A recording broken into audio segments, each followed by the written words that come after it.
Okay, so look, it's common for people to say to me, Dawn Collins. Okay, Collins. You related to those Collins or to those Collins? And I'd be like, neither one. How about that? Okay, Shanae is my maiden name. And I came about Collins because I was married to my children's father.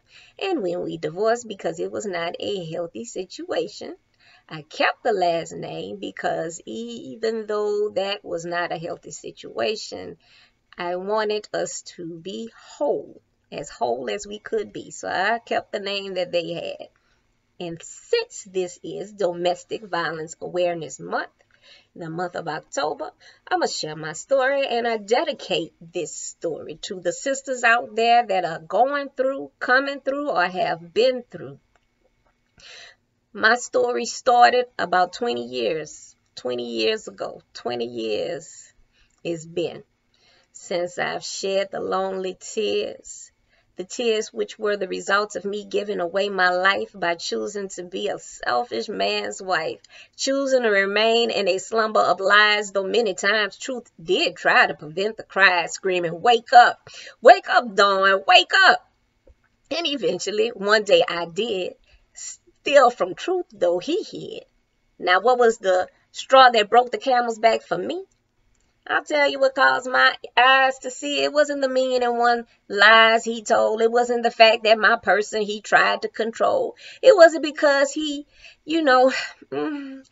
both pregnancies. It was the fact that in spite of all that, he refused to show appreciation, acted as if I was the one with the ultimatums. Now, I don't know why he was confused about it. And once I got tired of all the screaming and shouting about it, I told him to get his, okay, well, we're going to try to keep it a little PG. But you know what I told him? I told him to get his and get out. But he didn't seem to want to take that route. And as I dared to jump to my feet, he then slammed me down on the hard concrete and grabbed my throat and blocked my air. And as I lay there in obvious despair, I felt a sudden relief from grief, because his physical confrontation, it merely served me as confirmation that I was indeed in a sorry situation. So I got up, tearless and fearless. Moreover, one thing he failed to consider is this: did he really think I'd allow my babies to see their mother mistreated, cause them to live lives emotionally heated, as I did myself as a child? And I grew up with contempt so vile. Hell nah.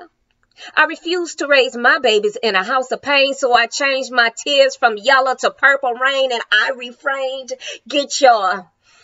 cause baby, I'm free to be what God created me to be.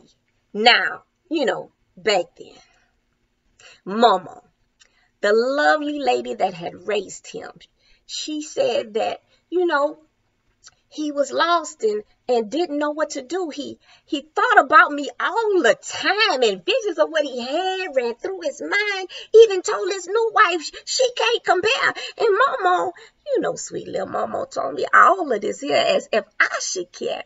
But I mean, it seemed to me to be a simple case of deja vu, because I remember how he used to do. I remember the first time his baby kicked inside of me, he said he'd already experienced that with Melanie,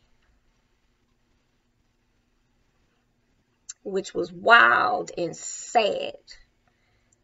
He was the type of brother that didn't understand how to appreciate what he had while he had it. So I prayed that one day he would learn to get rid of all of the baggage and move on. That's my performance piece that I used to do many moons ago. I used to do some spoken word back in the day. And I hope that it was a blessing to someone. And if it's anybody that is in a situation and they need to get out, be careful, plan, and move on.